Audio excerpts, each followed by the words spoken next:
আসসালামু আলাইকুম।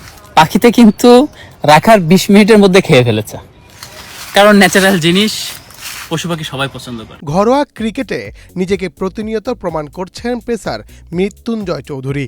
চলতি ঢাকা প্রিমিয়ার লিগে মোহামেডানের হয়ে টানা 2 ম্যাচে পেয়েছেন ফাইপারের দেখা। তবুও মৃত্যুঞ্জয় যেন আড়ালেই পড়ে থাকেন। নিজের ব্যবসা প্রতিষ্ঠান সুন্না বাজারে ফরমালিন মুক্ত আম বিক্রি করেন মৃত্যুঞ্জয়।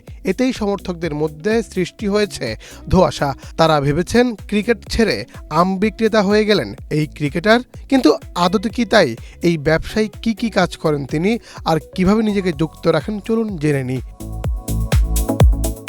ক্রিকেটেই ধ্যান জ্ঞান আছে মৃত্যুঞ্জয়ের। জাতীয় দলের জন্যই নিজেকে সেভাবে প্রস্তুত করেছেন। এবারে ডিপিএলে নিজের প্রথম ম্যাচে রূপগঞ্জ টাইগার্সের বিপক্ষে 10 ওভার বল করে 41 রান খরচ করে নেন 5 উইকেট। বুধবার বসুন্ধরা স্ট্রাইকার্সের বিপক্ষে 7 ওভার 5 বল করে নেন 6 উইকেট।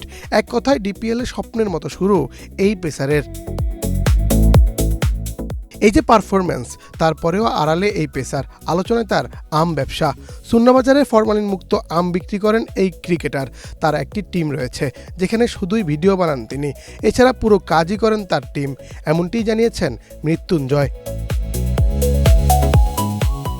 তার পুরো মনোযোগ ক্রিকেটকে ঘিরে, লক্ষ্য একটাই, জাতীয় দলে ফেরা। তাই যাদের মধ্যে ধোঁয়াশা রয়েছে তাদের জন্য বলা, মৃত্যুঞ্জয় আসলে ক্রিকেট নিয়ে ব্যস্ত, লক্ষ্য জাতীয় দলে ফেরা। মুন্না চন্দ্র দাস, বাংলাদেশ প্রতিদিন।